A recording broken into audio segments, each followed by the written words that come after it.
further. Swamiji is saying, I am such a rigid person that if someone talks to me loudly of somebody's charity and renunciation, I do not easily compliment for his qualities, for I understand in depth what Samarpan is and know its real significance. Therefore, by offering me something, you should not expect any appreciation or praise from me. I know what real Samarpan is, for I have, with God's grace, practiced it. He alone can understand the real significance of Samarpan, who has got personal experience thereof. Lord Krishna says that his bhaktas are in fact God intoxicated bhaktas. What is the mark of a person who has completely surrendered himself to God? He considers it his foremost duty to remove the defects of those who come in close contact with him. This becomes the prime duty of all persons who are God intoxicated. Such a person does not find fault with this person or that. He only sees the person whom God has sent to him and tries his best to uplift him. He would like to ensure that the person so sent to him gets completely merged in God.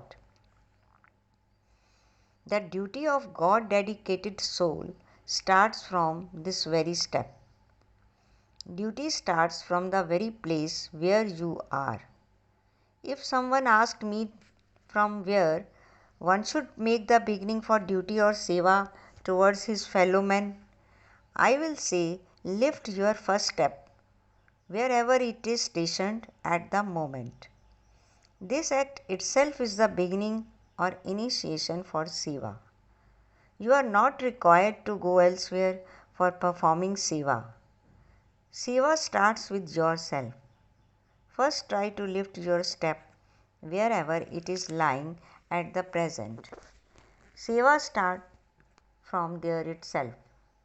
Seva has not to be performed from somewhere else. Seva starts with self. Now your first step is nearest to you, so you have to free yourself from all sorts of deceit, fraud or malice. This is the lifting of your first step. Purify yourself. This is why a devotee is called Swayam Sevak, servant of the self.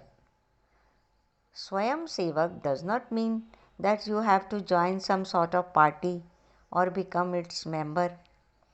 Swayam Sevak in fact means that you have become a servant of yourself. Your body structure in fact constitutes a society of which you have become a member. Now go on throwing out of this body whatever is bad, foul, dirty, and stinking, and make yourself purified and spotless. This is the art of becoming a Swayam Sevak. He who cannot become a good Swayam Sevak cannot become a Param Sevak too.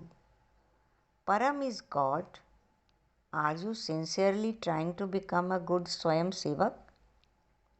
If you really become a good Swayam Sevak, remember you have in fact lifted your first step towards God. Right? You must have gone ahead 50 or 100 steps only.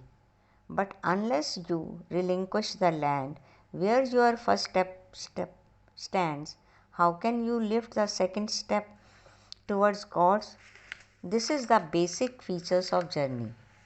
That wherever you are standing at a particular moment and want to go ahead, God asks you to stir and move to lift the first step. The moment your first step moves, the second will automatically take its place. Thus, your journey will start. So, when you intend to move towards God, you have to make the beginning with yourself, not with anyone else. So Lord Krishna says that his bhaktas totally surrender their actions to him. Remember, there is no such action, however carefully and dutifully performed, which is free from fault or blemish. Despite your best efforts, some or other trace of error does remain. Action is very closely knitted with sin. How do you make your act faultless? When you surrender your actions to God, then there is no sin involved. So, when you try your level best to keep your actions pure, and if despite your sincerest efforts some impurity persists, which is beyond your capacity, its responsibility falls on the shoulders of God. Thus, when every action with more or less blemish gets surrendered to Lord Krishna, it becomes flawless and there is no blemish left. They say, Smart ko nahi dosh gosain. This means that if there is some flaw in any action, the moment it is surrendered to God, it becomes spotlessly pure. This is called Krishna Arpanam tendency. Thank you. Continue tomorrow.